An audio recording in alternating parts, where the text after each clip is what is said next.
Hello student, कक्षा 11 में आज हम देखेंगे अधिकारों का घोषणा पत्र। अधिकारों का घोषणा पत्र। अधिकारों के घोषणा पत्र की यदि हम बात करें तो ये 1928 में मोतीलाल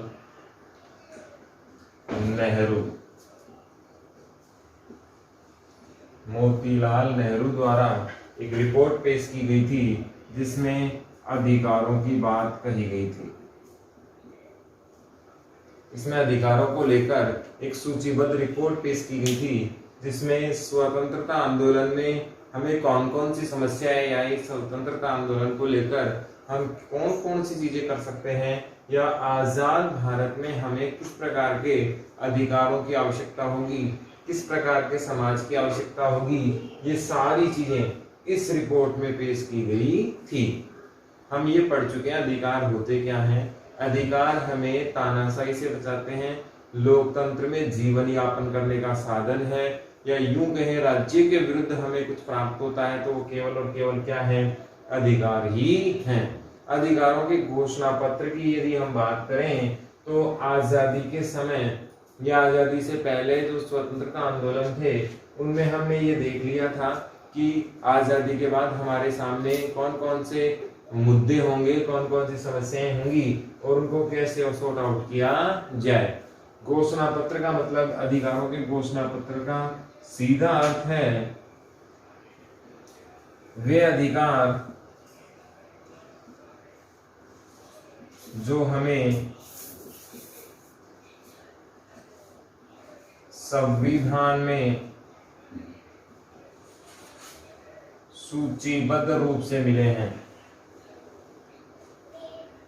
संविधान में सूचीबद्ध रूप से मिले हैं या सारणीपूर्ण मिले हैं, क्या कहलाते हैं, अधिकारों का घोषणा पत्र कहलाता है। ये वे ही अधिकार हैं जो मौलिक अधिकार के रूप में हमें प्राप्त हुए हैं। इनकी सबसे पहले रूपरेखा मोतीलाल नेहरू ने 1928 में पेश की गई थी। यहाँ से क्लियर हो गया अधिकारों की घोषणा पत्र क्या है। 1928 में मोतीलाल नेहरू जो कांग्रेस से संबंधित नेता थे, इन्होंने अधिकारों की एक सूची प्रस्तुत की गई। उसी सूची को बाद में हमने डिटेल से कहाँ जोड़ दिया गया, संविधान में जोड़ा गया, और वे ही क्या कहलाते हैं, अधिकारों के घोषणा पत्र कहलाते हैं। अब यहाँ सवाल ये उठता है कि संविधान में इन मौलिक अधिकारों का औचित्य क्या है या क्या उपयोगी है या क्यों उपयोगी है। संविधान में ये मौलिक अधिकार क्यों आवश्यक हैं या आज वर्तमान में क्यों आवश्यक हैं। तो सबसे पहले बात, हमारे लिए सबसे इंपॉर्टेंट यदि कोई चीज है तो वह है लिबर्टी, स्वतंत्रता। जब हम अंग्रेजों के गुलाम थे तो हमारा समाज इतना भयंकर शोषण से पीड़ित था, इतना भयंकर त्राही त्राही कर रहा था कि हमें सबसे ज्यादा जरूरी अगर कोई चीज चाहिए थी तो क्या चाहिए थी, स्वतंत्रता ही चाहिए थी। आजादी के लिए हम लड़ रहे थे। ये आजादी राजनीतिक आजादी थी। कैसी आजादी थी, राजनीतिक आजादी। आजादी के भी बहुत सारे प्रकार हैं। आर्थिक आजादी है, सामाजिक आजादी है, राजनीतिक आजादी है, और भी बहुत सारी विचारों की आजादी है। यह आजादी बहुत प्रकार की होती है। राजनीतिक आजादी की बात करें तो जब एक सरकार दूसरे सरकार पर अपना नियंत्रण स्थापित कर लेती है, एक देश दूसरे देश पर अपना नियंत्रण स्थापित कर लेता है, अपनी सत्ता स्थापित कर लेता है, तो ये राजनीतिक प्रतिबद्धता या उपनिवेश कहलाता है। क्या कहलाता है, उपनिवेश। एक देश दूसरे देश पर अपनी सत्ता हासिल कर लेता है तो ये क्या कहलाता है, उपनिवेश कहलाता है। हमें राजनीतिक स्वतंत्रता तो चाहिए थी। आजादी के जो आंदोलन चलाए गए, स्वतंत्रता के जो आंदोलन चलाए गए, उसमें सबसे इंपॉर्टेंट चीज क्या थी, राजनीतिक आजादी सबसे इंपॉर्टेंट थी। इसके बाद हमारे पास सामाजिक आजादी भी बहुत जरूरी थी। स्वतंत्रता भी बहुत जरूरी थी। इसमें हमें बोलने की आज़ादी हो, सबको बराबर बैठने की आज़ादी हो, व्यवसाय की आज़ादी हो, खाने पीने की आज़ादी हो, काम की आज़ादी हो। तो ये सब आज़ादी किस में आती हैं? सामाजिक आज़ादी में आती हैं। इसके बाद आर्थिक आज़ादी और अभिव्यक्ति की आज़ादी। ये सभी आज़ादी हमारे समाज के लिए क्या है? बहुत जरूरी है। और ये सिर्फ और सिर्फ किससे आ सकती हैं? मौलिक अधिकारों से ही आ सकती हैं। तो स्वतंत्रता हमारे लिए इसलिए जरूरी थी क्योंकि हमारे समाज में कुरीतियों का आडंबर लगा हुआ था। भयंकर प्रकार की कुरीतियां थी, भयंकर प्रकार की अनावश्यक चीजें थी। छुआछूत था, जात पात था, कहीं आने जाने पर प्रतिबंध था, दलित समुदाय मंदिर भी नहीं जा सकता था। ये सारे प्रकार की कुरीतियां हमारे समाज में पाई जाती थी। इन सब से हमें क्या चाहिए थी? आजादी चाहिए थी। कोई बोल नहीं सकता था, अभिव्यक्ति की प्रतिबद्धता थी, बहुत प्रकार की कुरीतियां हमारे समाज में थी। तो पहली चीज तो क्या आ जाएगी? स्वतंत्रता हमें मिल जाएगी, आजादी हमें मिल जाएगी, और ये जीवन यापन करने की आजादी भी थी। इसी में एक उदाहरण और, पहले अगर आपने देखा हो तो समाज में 3-4 वर्ण पाए जाते थे। शूद्र, वैश्य, दलित, यूं कहें, ये वर्ण सब अलग अलग प्रकार से थे। उच्च जाति, मध्यम वर्ग और निम्न वर्ग। मध्यम वर्ग तो 1857 क्रांति के बाद आया। पहले 2 ही वर्ग थे, उच्च वर्ग और निम्न वर्ग, जो कार्ल मार्क्स ने भी कहा। कार्ल मार्क्स का जन्म 1818 में हुआ, उसके बाद उन्होंने सिर्फ 2 ही वर्णों की बात की। और वास्तव में थे भी 2 ही वर्ग, केवल उच्च वर्ग और केवल निम्न वर्ग। यदि निम्न वर्ग को देखें तो निम्न वर्ग केवल दास प्रथा से संबंधित था। किससे संबंधित था?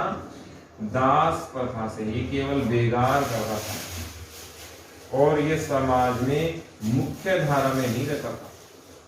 समाज से कहाँ रहता था? ये बाहर कहीं सेवक के रूप में।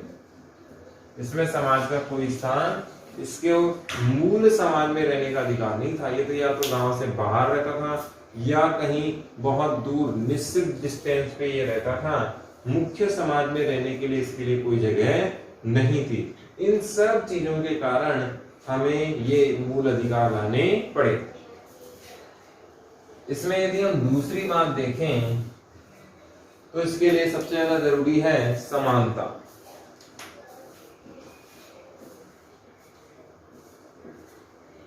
समानता। जब देश आजाद हुआ तो हमने इस बात पर भी जोर दिया कि सभी लोग समान होने चाहिए, एवरी पर्सन आर इक्वल। ये बात हमने कही क्योंकि देश आजाद हो रहा था तो सभी को क्या दिए जा रहे थे? अधिकार दिए जा रहे थे। सबको समान नागरिक माना जाएगा, चाहे वो राजा हो या रंग, सब क्या होंगे? बराबर होंगे। समान कार्य के लिए समान वेतन मिलेगा। ये सारी चीजें भारत के संविधान में जोड़ी गई। क्योंकि इससे पहले वाला जो समाज था वो बंद समाज का उदाहरण था। बंद समाज क्या होता है, खुला समाज क्या होता है, ये जरा देखते हैं। समाज कितने प्रकार के? 2 प्रकार के। एक समाज कौन सा? बंद समाज। और दूसरा समाज कौन सा? खुला समाज। बंद समाज का उदाहरण है पाकिस्तान, चीन, उत्तरी कोरिया। ये सब किसके उदाहरण हैं? बंद समाज के। खुला समाज अमेरिका, रूस, भारत, ब्रिटेन, ये सब। ऐसा समाज जहां व्यक्ति को बोलने की आजादी हो, व्यक्ति को दमन ना किया जाए, व्यक्ति को कानून के अनुसार जीने का अधिकार मिले और व्यक्ति राज्य के विरुद्ध भी बात कर सके। यदि राज्य की नीतियां गलत हैं तो राज्य के विरुद्ध भी यदि व्यक्ति जाए तो कौन सा समाज कहलाता है? खुला समाज, स्वतंत्र समाज कहलाता है। बंद समाज, यहाँ पर धर्म जबरदस्ती थोपे जाते हैं, तानाशाही व्यवस्थाएं हैं, यहाँ पर साम्यवाद है, यहाँ पर कट्टरवाद है। दोनों ही जगह आम जनता की इच्छाओं पर दमन किया जाता है। चीन का उदाहरण देखें, हांगकांग, मंगोलिया, वियतनाम, इन सब पर ये प्रेशर बनाता है। चीन की सीमाएं लगभग 8 देशों से लगती हैं। बड़े बड़े 8 देश हैं, छोटे मोटे तो और भी बहुत सारी सीमाएं हैं और 8 के 8 से ही इसका विवाद है। इससे ये पता लगता है कि ये साम्राज्यवादी नीति अपनाते हैं। अपने नागरिकों पर दमन की भाषा बोलते हैं, जबरन लादना शासन को ये अपनाते हैं। तो बंद समाज और खुले समाज में अंतर समझ में आ गया। ऐसा समाज जिसमें स्वतंत्र होकर निर्णय लेने की इच्छा हो, कानून के तहत होकर, अनलिमिटेड नहीं, कानून के तहत हो, समाज के तहत हो, परंपराओं के साथ हो, तो कौन सा समाज कहलाएगा? खुला समाज। और इधर कौन सा कहलाएगा? बंद समाज कहलाएगा, जिसमें कट्टरवाद है, धर्मवाद है, तानाशाही है, नक्सलवाद है, आतंकवाद है, माओवाद है। ये सब किसकी निशानी है? बंद समाज की है। जो भी काम होंगे वो कैसे होंगे? जबरदस्ती होने वाले काम होंगे। तो इसलिए भी हमें क्या आवश्यक है? ये घोषणा पत्र में अधिकार जो हमें लाए गए हैं ये जरूरी है। फिर आगे देखते हैं हम लोग, इसमें है धर्म। तो हमारे यहाँ धर्म भी ऑप्शनल ही है। हमारे यहाँ धर्म कैसा है? ऑप्शनल है, अनिवार्य नहीं है। आपको धर्म, आप कोई भी धर्म मान भी सकते हैं और ना भी माने। भारत का कोई धर्म नहीं है, भारत किसी भी धर्म का समर्थन नहीं करता है, भारत का राष्ट्र धर्म कोई भी नहीं है। भारत सभी धर्मों को आगे बढ़ाने का समान प्रयास करेगा बिना किसी भेदभाव के। जबकि चाइना में बौद्ध धर्म है, पाकिस्तान में बौद्ध धर्म है, पाकिस्तान में इस्लाम धर्म है, सऊदी अरब में इस्लाम धर्म है, यानी कि खाड़ी देश मुसलमानों से संबंधित हैं। खाड़ी देश मुसलमानों से संबंधित हैं। दुनिया में सबसे बड़ा क्षेत्र यदि है तो वो धर्म है ईसाई। ये आपको सवाल याद रखने हैं, इंपॉर्टेंट हैं। दुनिया का सबसे बड़ा धर्म यदि देखा जाए तो कौन सा धर्म है? ईसाई, जो अमेरिका, ब्रिटेन आदि में पाया जाता है। दुनिया का सबसे यूं कहें नवीन धर्म है तो वो कौन सा है? मुसलमान। ये कब आया? 622 ईस्वी में ईसा मसीह के द्वारा मक्का मदीना में इसकी स्थापना की गई। तो ये तो बहुत लेटेस्ट वर्जन वाला धर्म ही अभी है। और सबसे ज्यादा विवाद, सबसे बड़ा विवाद अगर किसी धर्म में पाया जाता है तो वो कौन सा है? मुसलमान। और इसमें दो वर्ग पाए जाते हैं, एक शिया और दूसरा सुन्नी। तो इन दोनों में जो विवाद होता है वो दुनिया का सबसे बड़ा विवाद है। तो ये धर्म से संबंधित बातें यहाँ पर हो गई। इसमें आगे बहुत सारी चीजें हैं। यहाँ से क्लियर हो चुका है कि हमें धर्म, हमें मौलिक अधिकार वास्तव में क्यों दिए गए या क्यों अपनाए गए, इससे यहाँ पर क्लियर हो जाता है। अब हम आगे पढ़ते हैं। भारत में जो संविधान के द्वारा हमें मौलिक अधिकार प्राप्त हुए हैं वो कौन कौन से हैं? यहाँ से हमारे अधिकार शुरू होते हैं, मौलिक अधिकार शुरू। मौलिक अधिकार शुरू करने से पहले दो तीन बातें आपको ध्यान रखनी है। मौलिक अधिकार संविधान के भाग 3 में उल्लेखित हैं और ये संविधान के 12 से 35 अनुच्छेद तक हैं। ये वेरी इंपॉर्टेंट है, सबको याद होना चाहिए। भाग 3 में अनुच्छेद 12 से 35 तक मौलिक अधिकारों का उल्लेख है। वेरी इंपॉर्टेंट है, सवाल आता है संविधान के कौन से भाग में मूल अधिकार हैं? तो भाग 3 में है। भारत के संविधान में मौलिक अधिकारों का उल्लेख कहां से कहां तक है? 12 से 35 तक है। और अभी वर्तमान में कुल कितने हैं? 6 मूल अधिकार हैं। एक कौन सा हट गया? संपत्ति का अधिकार हट गया, जो 78 में हटा। हम डिटेल से उसको भी पढ़ेंगे। इसमें पहला अधिकार है समानता का अधिकार। पहला मूल अधिकार की यदि हम बात करें तो कौन सा अधिकार है? समानता का मूल अधिकार। वेरी इंपॉर्टेंट है, बोर्ड आपसे सवाल पूछेगा किन्हीं दो मूल अधिकारों की व्याख्या कीजिए या किसी एक की डिटेल से व्याख्या कीजिए। तो ये पूरा एक अधिकार यहाँ पर समाप्त हो गया। समानता का अधिकार अनुच्छेद 14 से अनुच्छेद 18 तक है। भारत के संविधान में समानता का अधिकार कहां से कहां तक है? 14 से 18 तक। आर्टिकल 14 कहता है कि कानून के लिए सभी बराबर होंगे। कानून के लिए सब क्या है? एवरी पर्सन आर इक्वल, चाहे वो राजा हो, चाहे रंक हो, चाहे प्रधानमंत्री हो, चाहे सामान्य आदमी हो। लेकिन पद पर यदि रहेगा तो विशेष बातें उनके लिए लागू होंगी, अदरवाइज नहीं। धर्म जाति आधारित भेदभाव पर रोक। धर्म और जाति के आधार पर किसी भी प्रकार का कोई भेदभाव यहाँ पर नहीं हो सकता।